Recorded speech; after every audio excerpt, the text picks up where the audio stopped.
Based on what we have monitored, based on the patterns that we have uncovered, this is a deliberate attempt not only to destroy the environment, but to deprive the men aboard the ship of possible source of food and water.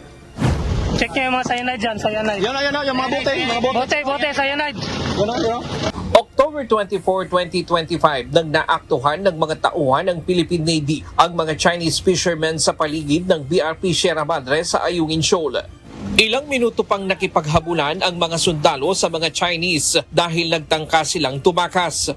Ngunit na-corner din sila at nadiskubre ang 4 na kulay dilaw na bote na may lamang likido sa loob ng kanilang bangka na pinaghihinala ang nakalalasong kemikal.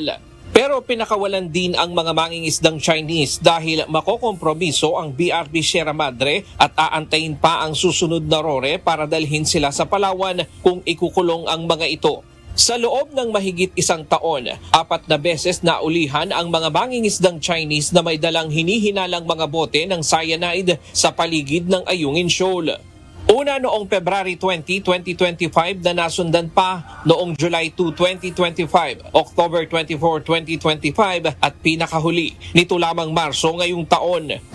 Ngayong araw kinumpirma ng National Security Council na ang mga boteng na-recover noong Pebrero at Oktubre ay positibong cyanide. Ayon sa pagsusuri ng National Bureau of Investigation, Forensic and Scientific Research Service, ang cyanide ay isang mapanganib at nakalalasong kemikal na maaaring makasira sa kalusugan ng tao at sa marine ecosystem. The deliberate use of cyanide raises serious concerns of the illegal and destructive practices and threaten our Navy personnel in LS-57. The fragile marine environment of the West Philippine Sea and the livelihood of the Filipino fisher folks. Such actions, if proven intentional, constitute a blatant violation of Philippine environmental laws as well as international maritime norms and obligations of states under the United Nations Conventions of the Law of the Sea or UNCLOS. Ang insidente ay posibleng pagsabotahe upang patayin ang isda na nagsisilbing pagkain ng mga sundalo sa BRP Sierra Madre at sirain ang bahura na nagsisilbing pundasyon ng barko na kalaunan ay maaaring isisi ng China sa Pilipinas. We wish to underscore that the use of cyanide in Ayungin Shoal is a form of sabotage that seeks to kill local fish populations, depriving Navy personnel of a vital food source. Moreover, cyanide can damage the reef, which can ultimately compromise LS-57's structural foundations. If the reef is severely damaged, it not only threatens LS-57's stability, it also allows Beijing to fabricate an environmental crisis which it can blame to the Philippines. Ipinaliwanag naman ng NBI forensic expert na kahit maliit na dami ng cyanide ay maaaring makamatay.